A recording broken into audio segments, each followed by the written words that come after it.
വിശദമായ വാർത്തയിലേക്ക്. മലപ്പുറം വഴിക്കടവിൽ വിദ്യാർത്ഥി ഷോക്കേറ്റ് മരിച്ച സംഭവത്തിൽ 2 പേരെ കസ്റ്റഡിയിലെടുത്തു. ഇതിൽ ഒരാളുടെ അറസ്റ്റ് രേഖപ്പെടുത്തി. വഴിക്കടവ് സ്വദേശി വിനീഷിനെയാണ് പോലീസ് അറസ്റ്റ് ചെയ്തത്.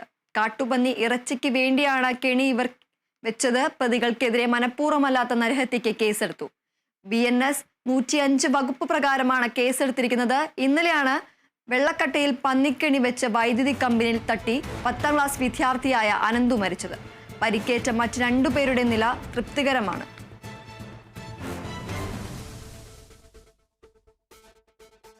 മലപ്പുറം വഴിക്കടവിൽ വിദ്യാർത്ഥി ഷോക്കേറ്റ് മരിച്ച സംഭവത്തിൽ 2 പേരെ കസ്റ്റഡിയിലെടുത്തു.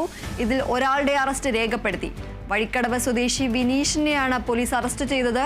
കാട്ടുപന്നി ഇറച്ചിക്ക് വേണ്ടിയാണ് കെണി ഇവർ വെച്ചത്. പ്രതികൾക്കെതിരെ മനഃപൂർവ്വമല്ലാത്ത നരഹത്യക്ക് കേസെടുത്തു.